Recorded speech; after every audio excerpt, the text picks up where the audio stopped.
njagala tusabe essaala ng'eva ku ntobo ya mutima tusabire omukulembeze w'eggwanga lino His Excellency Yoweri Kaguta Museveni. Ekisaawe kino tetwandikifunye, eddembe lino tetwandirifunye, emikutu gino gye tulina kwe tulangira tetwandigifunye. Bino ebintu byajja amaze okulwanirira emirembe. Yeesimbyewo 2026 ku 2031 bw'agamba nti protect the gains, nze ntegeera kyagamba ate naawe okitegeera, kubanga singa si kutuwa ddembe lya kusinza era singa si kutuwa ddembe lya kubeera na mikutu gya bwannannyini tewandiwulidde lukuŋŋaana luno. Emikutu kwe twalangidde tugifunye mu mulembe gwa His Excellency Yoweri Kaguta Museveni.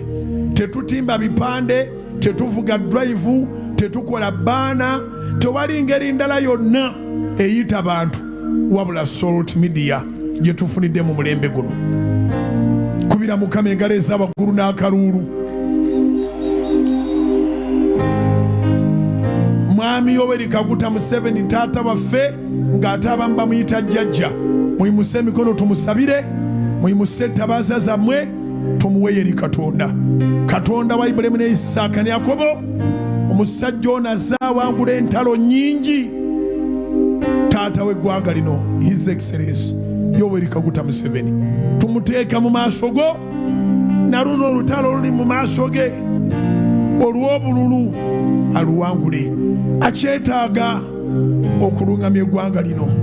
Tumimusa mu maaso go Mukama, muwe obulamu, toganya wadde kasenyiga kumukwata.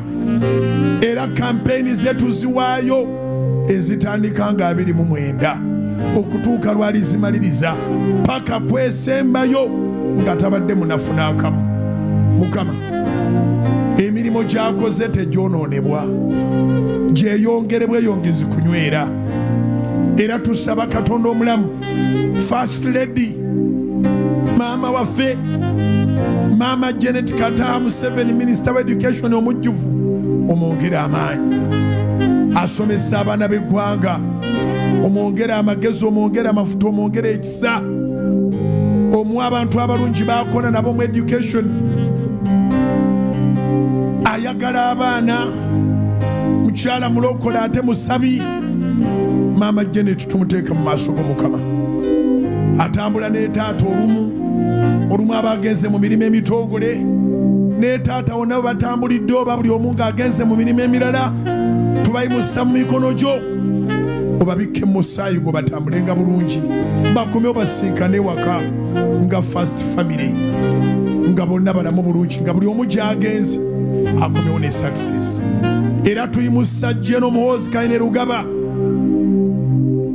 CDF omuwabuzi wa President mu by'ebikwekweto, twazze wano mu operation va muliro, naye awabula ku operation ezitaasa eggwanga. Gen Muhoozi Kaine Rugaba tumimusa mu maaso go, n'omukyala n'abaana bannyina bonna n'abako bonna tubayimusa mu maaso go. First family tugimusa mu maaso go. Era nga Mukama tekitukwasa nsonyi, tekitwekwesa, tekituuza bbali, tuyimusa emikono gyaffe okusaba nti nga His Excellency Yoweri Kaguta Museveni omwadde okulembera obulungi ng'awummudde, ng'akooye, ng'atudde wali, eggwanga olikwase Gen Muhoozi Kaine Rugaba alitwale mu maaso ne generation yaffe, naffe tubeeko kye tukola nga tugatta ettaffaali kweri eririwo. Abakkiriza nti Gen Muhoozi Kaine Rugaba yalibeera next president, muwanike bulungi ettaala n'emikono waggulu. Tumusabire abeere mulamu, tumusabire Katonda amwongere amaanyi n'amagezi, amwongere experience. Taata agenda okuta atule wali agayidinge nga Gen Muhoozi ye president. Mukama essanaffe ogiwulire. Tusabidde wano ba president we balayirira, wano we tusabidde mu Independence Night, President Museveni akomye walayirire wano ng'akalulu kawedde.